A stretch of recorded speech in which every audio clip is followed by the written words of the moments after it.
नमस्कार, शहर की सरकार में आपका स्वागत है। आपके साथ मैं हूं अभिषेक। नामांकन वापसी के आखिरी दिन कड़ी मशक्कत के बाद बीजेपी और कांग्रेस की कमेटियां ज्यादातर बागियों की घर वापसी कराने में सफल रहीं। बीजेपी का दावा है कि 95% बागियों ने नाम वापस ले लिया। प्रेस कॉन्फ्रेंस के दौरान बीजेपी नेता अरुण चतुर्वेदी ने कहा कि कल कांग्रेस के खिलाफ ब्लैक पेपर जारी करेंगे।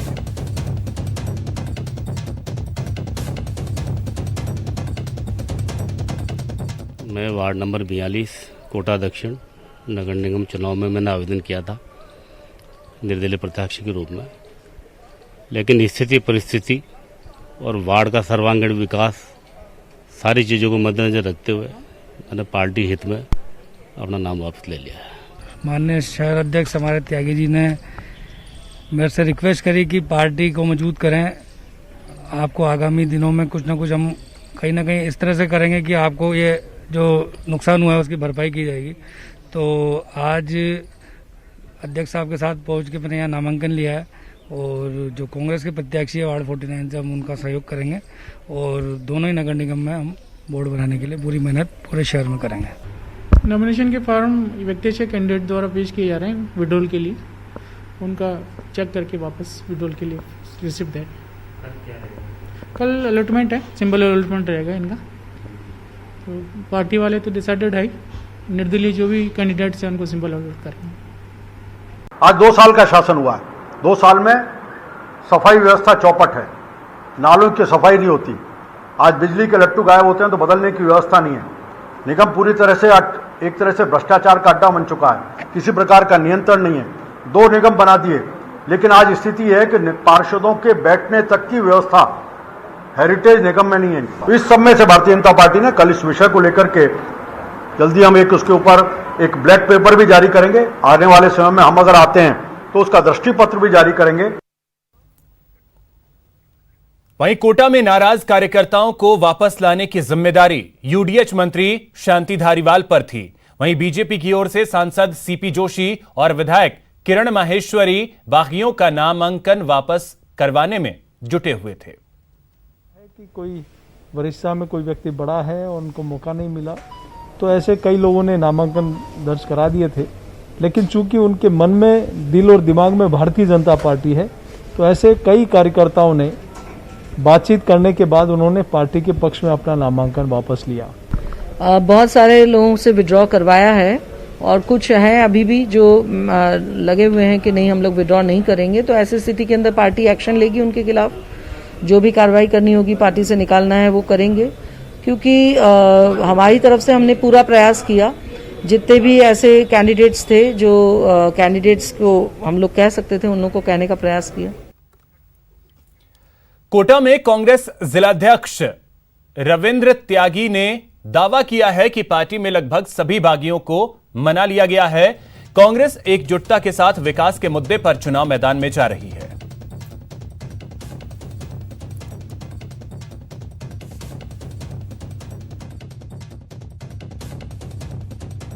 चाहे कोटा उत्तर नगर निगम हो, चाहे कोटा दक्षिण नगर निगम हो।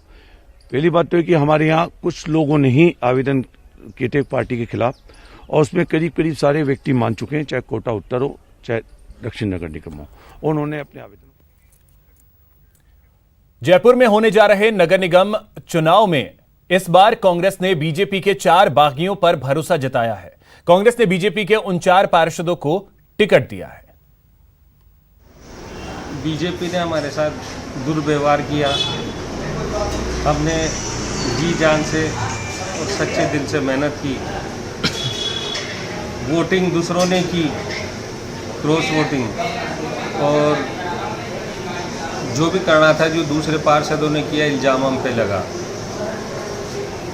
फिर उसके बाद हमने कांग्रेस ज्वाइन कर ली, और कांग्रेस ज्वाइन करने के बाद आज हमको लगता है कि आज हम सही जगह आ गए। हमारे साथ दुर्व्यवहार किया। तो अब देखिए, नामांकन वापसी का वक्त जो है वो खत्म हो चुका है। दोपहर 3 बजे तक ये वक्त था कि पार्टियां अपने अपने बागियों को मना पाए।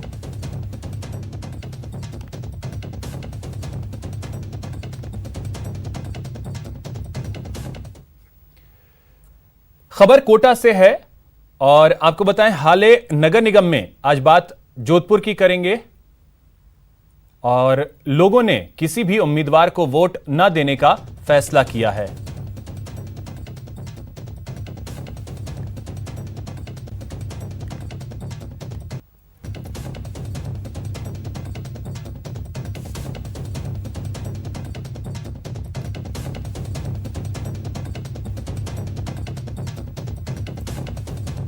तो खबर कोटा से है जहां वार्ड 17 से बीजेपी प्रत्याशी मंजू मीणा के ऑफिस पर मोबिल फेंकने का मामला सामने आया है। स्थानीय लोगों पर मोबिल फेंकने का आरोप लगा है। बीजेपी कार्यकर्ताओं में घटना को लेकर उद्योग नगर थाने में मामला दर्ज कराया गया है।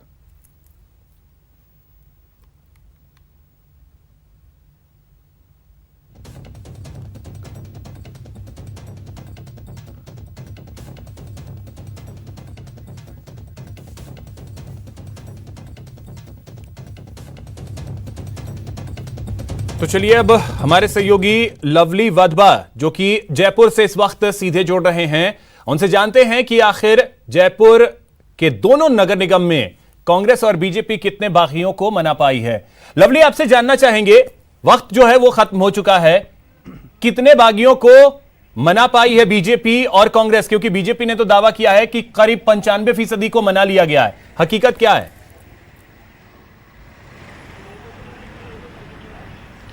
देखिए, बिल्कुल जहां तक बीजेपी की आप बात कर रहे हैं 95% का आंकड़ा सामने आ चुका है। कांग्रेस की ओर से फिलहाल अभी तक कोई आंकड़ा औपचारिक रूप से सामने नहीं आया है। ऐसे में सवाल अभी भी यही है और ये आमतौर पे देखा भी गया है कि सत्ता जिस भी संगठन की राज्य में होती है, निकाय के चुनाव कोई बड़ी बात नहीं, उनके खिलाफ भी चले जाते हैं, उनके पक्ष में भी चले जाते हैं। ये ऊंट किस करवट बैठेगा ये डिपेंड कर रहा है इस वक्त। जो नालियों की समस्या है, जो सड़कों की समस्या है, जो पीने के पानी की समस्या है, आज भी मूलभूत सुविधाओं का अभाव कई इलाकों में लोगों ने विधानसभा के दौरान जब लोग वोट देते हैं तो इस बात का मायने नहीं रखता कि वो कांग्रेस पार्टी को वोट दे रहे हैं या बीजेपी को वोट दे रहे हैं। लेकिन इस वक्त जो लोकल उम्मीदवार है, जो लोकल कैंडिडेट है, वो बहुत महत्वपूर्ण है। और सबसे बड़ी बात मैं आपको बता दूं अभिषेक, इस बार जयपुर के अंदर कोई बड़ी बात नहीं। जिस तरह से अभी निर्दलियों की कुछ एक निर्दलियों की जो सूचना आ रही है कि उन्होंने अभी भी फॉर्म नहीं उठाए, तो ऐसे में कई बड़े मंत्री, पूर्व मंत्री, कई विधायक, उनकी प्रतिष्ठा भले ही वहां दांव पर लगी हो, लेकिन वहां पर कई निर्दलीय ऐसे जिन्हें टिकट नहीं मिला, वो नाराज हैं और वो आज भी मैदान में डटे हुए हैं। मैं वार्ड 74 का जिक्र कर देता हूं, हेरिटेज नगर निगम का। वहां पर कुसुम यादव इस वक्त मैदान में है।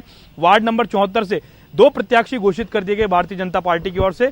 पहले कुसुम यादव को यह एश्योरेंस दिया गया कि उन्हें टिकट मिलेगा और टिकट के लिए वो पहुंच भी गए, उन्होंने फॉर्म भी भर दिया। लेकिन अंतिम समय में बीजेपी ऑफिस से जो दफ्तर था जहां पर सिंबल जमा होना था, वहां पर पहुंचने में 10 मिनट का रास्ता, लेकिन 3 घंटे बाद सिंबल पहुंचा, समय पूरा होने के बाद। और पार्टी ने दूसरी एक और प्रत्याशी थी मुन्नी देवी, उसे वहां पर अपना प्रत्याशी औपचारिक रूप से घोषित कर दिया।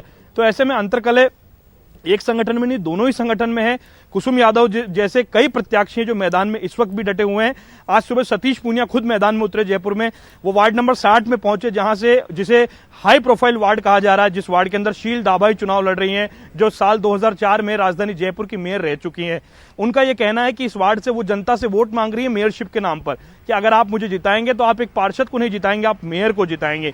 तो ऐसे में लोगों के बीच में वोट मांगने का जो तरीका है, जो सिलसिला है, वो एक अलग तरीके का पैदा हो चुका है। मेयर की शिप के नाम पर यहां पर जो वोट हैं वो मांगे जा रहे हैं। लेकिन इस बार ये बहुत महत्वपूर्ण होगा, जो बागी होंगे, जो निर्दलीय होंगे, वो समीकरण 100% बिगाड़ते हुए नजर आएंगे। कोई बड़ी बात नहीं कि इस बार बागियों की भूमिका जो है वो नगर निगम का बोर्ड बनाने में, नगर निगम की मेयर की कुर्सी पर कौन काबिज होगा, इसका फैसला करने में बागियों की, निर्दलियों की बहुत महत्वपूर्ण भूमिका हो सकती है। क्योंकि इस बार जो टिकट वितरण हुआ है वो दोनों ही पार्टियों के कार्यकर्ताओं के लिए ये कहा जा सकता है, बिल्कुल दोनों ही पार्टियों बिल्कुल लवली, ये चुनौतियां तो हैं ही, और जो लोग अभी भी मैदान में डटे हुए हैं निर्दलीय के तौर पर, अब देखना अहम होगा कि वो किस हद तक दोनों ही पार्टी का खेल बिगाड़ पाते हैं।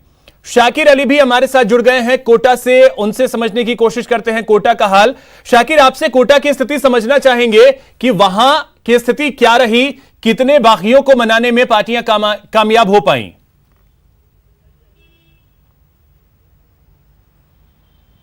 ये देखिए, आज अंतिम दिन था और आज जो है बड़ी मात्रा में यहाँ पर नामांकन वापस लिए गए हैं। दोनों नगर निगम की हम बात करें तो 83 जो है लोगों ने आज अपना नामांकन वापस लिया है। यानी जो पार्टी के जो नेता कांग्रेस और बीजेपी के जो जुटे हुए थे बागियों को मनाने में, उसमें बहुत हद तक उनको कामयाबी मिल गई है। लेकिन कुछ लोग अभी भी ऐसे हैं जो डटे हुए हैं मैदान में। ऐसे में बीजेपी की ओर से कहा गया है कि उनके खिलाफ अनुशासनात्मक कार्रवाई की जाएगी। तो वहीं कांग्रेस की ओर से लगातार जिस तरह से कोशिशें की जा रही थी, तो ज़्यादातर जो बागी थे उनको मना लिया गया है, ऐसा उनके जिला अध्यक्ष ने दावा किया है। लेकिन मैं बात करूं दोनों नगर निगम के 150 वार्डों की, तो अब 514 जो है प्रत्याशी मैदान में अब बचे हैं जो चुनाव मैदान में डटे रहेंगे। कोटा उत्तर की जहां तक बात है, तो कोटा उत्तर में जो आज नाम वापसी हुई है उसमें 35 जो है कोटा उत्तर से नाम वापस लिए गए हैं। तो कोटा दक्षिण जो निगम है वहां से 48 जो बागी थे या निर्दलीय जो कुल मिलाकर उन्होंने 48 ने जो है नाम वापस लिए हैं। अब जो है तस्वीर साफ हो गई है। अब कोटा उत्तर में 225 प्रत्याशी मैदान में है, 70 वार्डों का ये चुनाव है। और कोटा दक्षिण की बात करें तो 279 प्रत्याशी अब चुनाव मैदान में है। अब जो है तमाम चीजें जो है चुनाव प्रचार के ऊपर डिपेंड हो गई है। अब जो नेता हैं अब आगामी रणनीति बनाने में जुट गए हैं। काफी दिन 2 दिन तक जो ये मशक्कत की गई थी उसके सार्थक नतीजे कुछ हद तक जो है दोनों ही पार्टियों को मिले हैं। लेकिन जो बगावती सुर थे, बगावती तेवर थे, जो उसमें जो है कहीं ना कहीं थोड़ी सी चूक भी रही। कुछ लोग अच्छा, एक और चीज शाकिर, एक चीज और अगर मैं आपसे समझूं कि अभी भी जिन बागियों ने अपने नामांकन वापस नहीं लिए वो किस हद तक दोनों ही पार्टियों को नुकसान पहुंचा सकते हैं?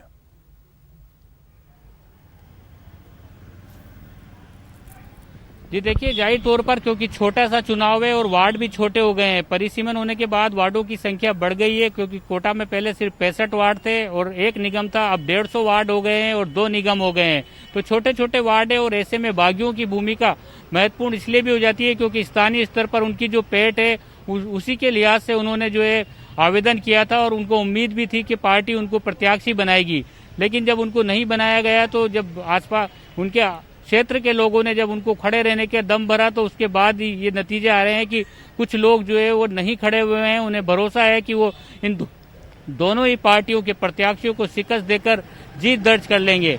तो कहीं ना कहीं ये कुछ वार्डों में ये स्थिति कोटा में बनी हुई है। बिल्कुल शाकिर, वो भी जानते हैं कि उन्होंने अगर पार्टी से बगावत की है तो कुछ सोच करके ही उन्होंने बगावत भी किया होगा। चंद्रशेखर व्यास इस वक्त हमारे साथ जुड़ गए हैं। जोधपुर का हाल वो हमारे साथ जुड़ करके बताएंगे। चंद्रशेखर, आपसे जोधपुर का हाल समझना चाहेंगे, वहां क्या स्थिति बन रही है? नामांकन वापसी के वक्त के खत्म होने के बाद पार्टियां लगातार ये कोशिश में जुटी थी कि वो बागियों को मना लें। किस हद तक बागियों को मनाने में कामयाब रही हैं?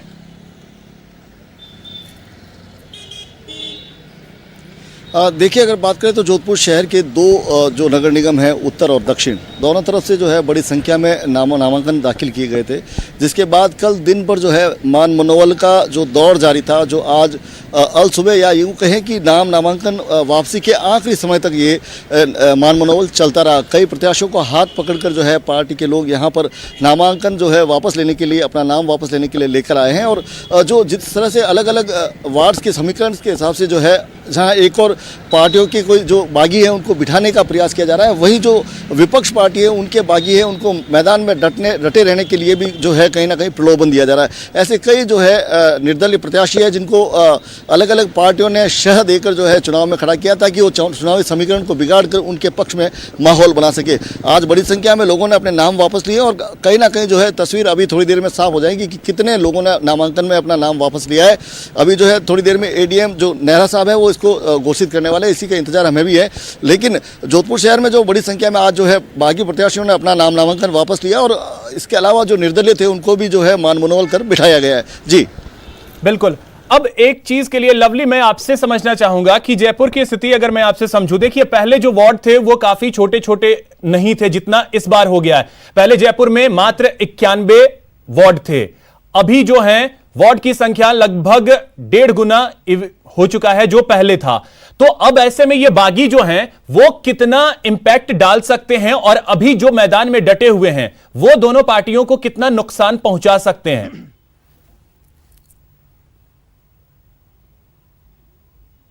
देखिए बिल्कुल आपको ये समीकरण समझने के लिए जनता को मैं सीधा हिसाब बता देता हूं। पहले 91 वार्ड हुआ करते थे जयपुर में, लेकिन अब 150 और 100 250 वार्ड के 2 नगर निगम हो चुके हैं।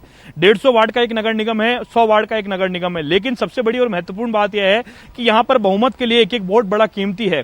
जिक्र होता है विधानसभा के पूर्व के चुनाव का, जब सीपी जोशी एक वोट से विधानसभा का चुनाव हार गए थे। ऐसे ही कुछ समीकरण बैठने को मिले जब राजधानी जयपुर के नगर निगम में अविश्वास प्रस्ताव आया और मनोज भारद्वाज को डिप्टी मेयर जो थे उन्हें यहां मैदान में उतारा गया। लेकिन कांग्रेस के अलावा निर्दलीयों ने बड़ी महत्वपूर्ण भूमिका निभाई और बीजेपी के कुछ पार्षदों ने क्रॉस वोटिंग करके, जो बीजेपी के थे, बागी होकर के कांग्रेस में गए और निर्दलीयों के साथ मिलकर के कांग्रेस ने अपना बोर्ड बना लिया। जबकि कांग्रेस के पास बिल्कुल बहुमत नहीं था, लेकिन राज्य में सरकार कांग्रेस की थी, तो ऐसे में लोगों को अपेक्षा थी, पार्षदों को अपेक्षा थी कि शायद काम होंगे, सब कुछ होगा और काफी कुछ कराने में जो पार्षद उस समय के रहे वो कामयाब भी रहे।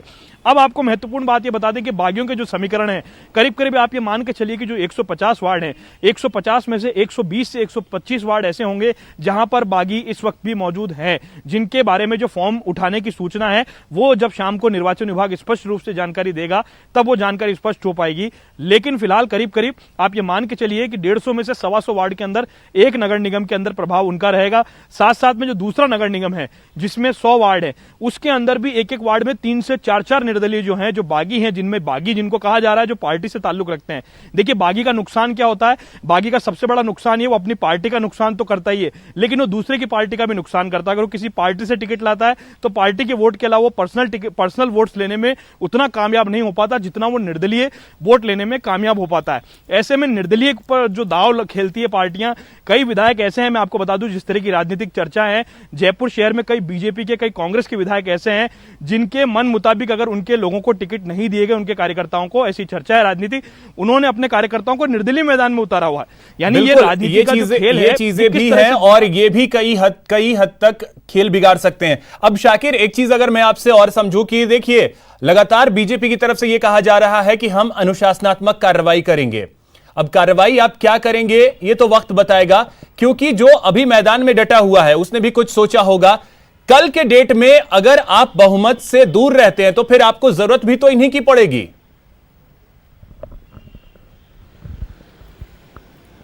देखिए अभिषेक, जो उपनेता प्रतिपक्ष है राजेंद्र राठौड़ पहुंच चुके हैं कोटा, और जो यहीं पर पिछले कई दिनों से अभी पीसीबी करने वाला है। ये सवाल का जवाब मैं इन्हीं से ले लेता हूं।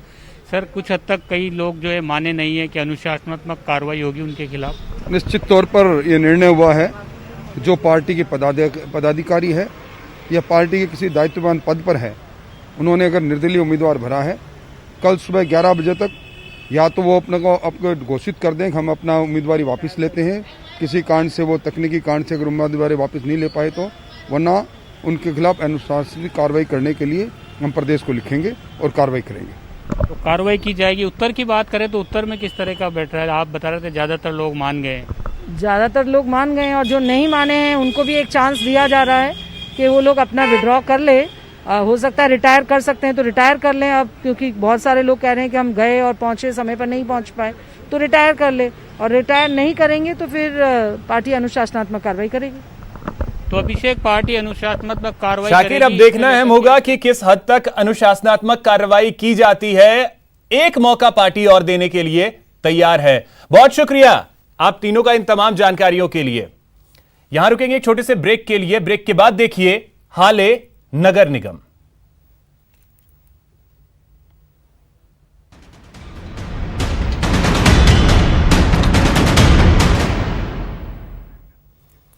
ब्रेक के बाद आपका स्वागत है।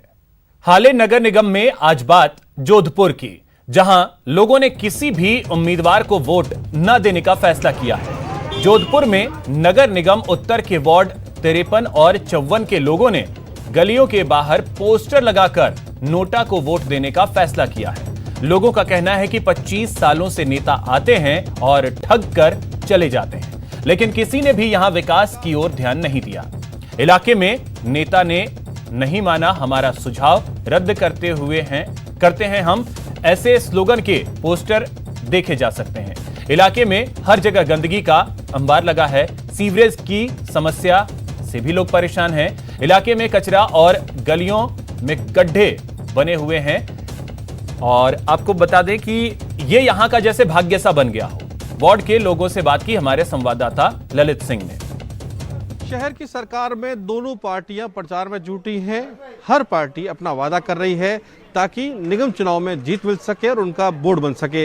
इन सब के बीच जोधपुर में एक वार्ड ऐसा भी है जहां पे तमाम लोगों ने वोट देने से ही इनकार कर दिया है। बाकायदा गली के बाहर पोस्टर लगाए हैं कि 5 सालों में कोई काम नहीं हुआ है और ऐसे में अब नेताओं के उससे अब कोई आस नहीं है, यानी कोई उम्मीद नहीं है। इसलिए नोटा को लेकर एक पोस्टर लगाया है इन्होंने और कहा है कि तमाम जो लोग हैं मतदान तो जरूर करेंगे लेकिन वोट नोटा को जाएगा, यानी कोई उम्मीदवार पार्षद बनने के लायक नहीं है इस मोहल्ले के हिसाब से। बात करते हैं कि आखिर क्या समस्या है और ऐसे क्या कारण रहा है जिसके चलते नोटा इनके लोकप्रिय चिन्ह बन चुका है। क्या कारण है सर? एक तो इसमें पूरा विकास नहीं हो रहा है पूरे मोहल्ले के अंदर, और जो हमारा जो वार्ड है इस वार्ड को पूरा बांट दिया गया है। हम आज 25 साल से यहाँ की सारी ये वोट देते आ रहे हैं इनको, ठीक है ना। हमारे वार्ड को मुस्लिमों को सिर्फ इस्तेमाल कर रहे हैं ये। इन वार्ड को 3 वार्ड को एस वार्ड कर दिए। हम ये चाहते थे कि हमें भी काम करने का मौका मिले, लेकिन हमारी कोई सुनवाई नहीं हुई। इस वार्ड को एस में डाल दिया है, जबकि हमारे यहाँ पे वोटर 3-4 हज़ार वोटर है हमारे यहाँ पे, लेकिन हमारी कोई सुनवाई नहीं हुई। हमने पहले भी उनको अवगत कराया था लेकिन हमारी कोई सुनवाई नहीं हुई इसके अंदर। अच्छा, आपने लिखा है नहीं मिली सस्ती बिजली, राशन भी नहीं मिला। आपको कोटा लिए चलते हैं जहां पर राजेंद्र राठौड़ प्रेस कॉन्फ्रेंस कर रहे हैं। नगर निगम में आज नामांकन वापस लेने का समय निकल चुका है। भारतीय जनता पार्टी ने कोटा उत्तर और कोटा दक्षिण के अंदर 148 जगह पर अपने प्रत्याशी कमल के चुनाव निशान पर खड़े किए हैं। 2 नामांकन पत्र तकनीकी कारणों से खारिज होने के कारण से 2 निर्दलीय पार्टी के पुराने कार्यकर्ताओं को हमने समर्थन दिया है। पिछले 2 दिन से पार्टी के उन सभी लोगों को जिन्होंने नामांकन दाखिल कर दिया परंतु जो अधिकृत उम्मीदवार टिकट नहीं मिलने के कारण घोषित नहीं हो पाए, उनको अपना नामांकन वापस लेने के लिए हमारे उत्तर की प्रभारी श्रीमती किरण महेश्वरी, श्री सीपी जोशी, श्री अर्जुन जी, श्री आनंद गर्ग और मैं खुद, हम लोगों ने लगभग सभी लोगों से संपर्क करके उन्हें नामांकन वापस लेने के लिए उनसे आग्रह किया। जिनसे हमने आग्रह किया